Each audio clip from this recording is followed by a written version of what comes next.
Welcome back, brothers and sisters. I am Braden. This is Langley Outdoors Academy, the place where we not only talk about what's going on in the gun world, but also how we're going to fix it together. And guys, the content that I'm about to show you, you would think hell has frozen over. You would think that the spell is being lifted because the NRA just threw Wayne LaPierre under the bus saying it's all his fault, it's not our fault, we couldn't help it, he betrayed our mission. You don't believe me? I'm about to show you everything, and receipts are right down there in the description box. Of course, let me hear you in the comments and send this one out, because I swear if this is all it took, Letitia James may have just kicked over a beehive that she doesn't even know. But anyway, make sure you guys hit the like button, subscribe to the channel, and turn the notification bell on. We are trying to dispel all the anti-gunners and spread 2A freedom to every generation, and thank you for that consideration. All right, my brothers and sisters, I got to show you this. Let's get right to it, the down and dirty. Listen to this article from the New York Times. NRA lawyer distances gun group from LaPierre's lavish spending. Okay, hold on a second. This is a thing. All right. Now, when I do these articles, it's not pro-NRA, it's not anti-NRA. This is just objectively what's going on here, and why did Letitia James potentially just reactivate something that may have been laying dormant underneath the thumb of what they're saying is someone who betrayed the mission of the organization. Now, we're going to walk through all of this, but this is really fascinating. Listen to some of the things that the NRA lawyer said about Wayne LaPierre in court, all right? Again, and then I'll break this down where I think this could go. A defense attorney for the NRA on Tuesday fought back against a civil suit by the state of New York, arguing that the actions of the NRA's leader, who spent fortunes on luxuries and travel, were not those of the organization itself. Again, distancing. You see politicians do this all the time.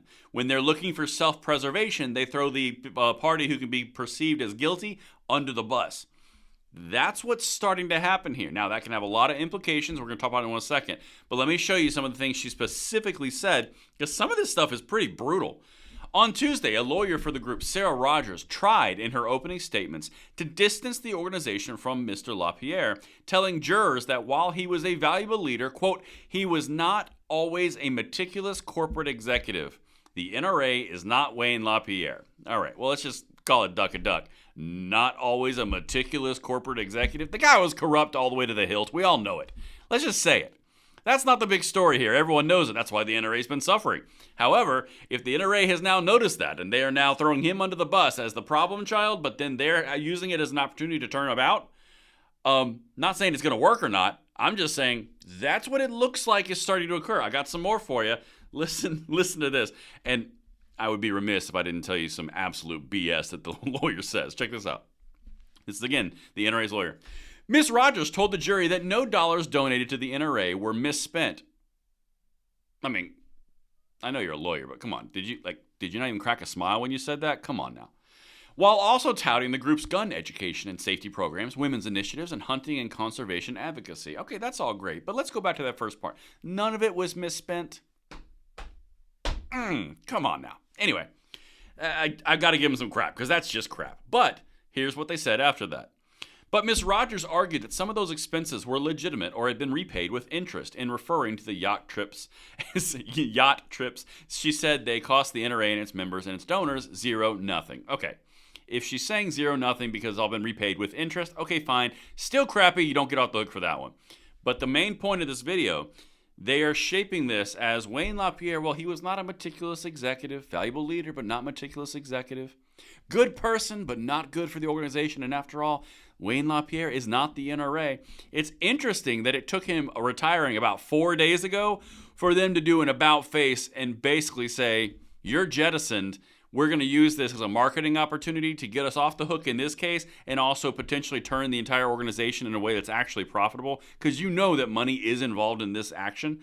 But wow, if they're throwing him under the bus like this, and when I say like this exact words right here, still, she was unsparing in her evaluation of Mr. LaPierre's tenure, arguing that while the NRA was under his control, there had been a betrayal of the group's mission. When problems surfaced, those problems were corrected, Ms. Rogers said. Well, it's in the eye of the beholder, I guess. But like I said, hell may have frozen over, and the curse may be lifting, or the fog may be lifting. I don't know, insert analogy here. But legitimately, if they're saying he betrayed the organization, he's not the NRA itself, All the funds were repaid back with interest by the organization. Guys, they are trying to turn everything that he did as something on him, and they are trying to take the organization in this direction. I think, and this is complete conjecture, so hear me out on this one. What it looks like they are attempting to do is pin everything bad on Wayne LaPierre, let him take the fall with his $17 million golden parachute. They get over here, they get to get the bad omen inspector and stink out of the NRA that's been there for 50 years. And they get to say, look, we ousted him. We're turning it around. We even said he betrayed us. We even said we're turning a new leaf. The NRA is not Wayne LaPierre.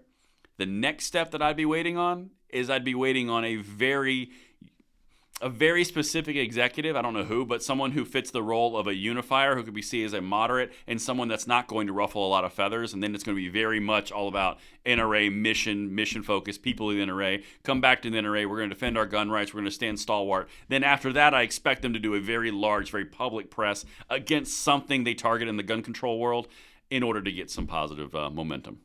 Who knows if it will work? You guys let me know what you think in the comments below. But I thought that was interesting. The NRA distancing themselves. And of course, as always, let me know if I landed this plane. Thank you guys so much for your attention today. And I will see you tomorrow when we have so much more to continue covering.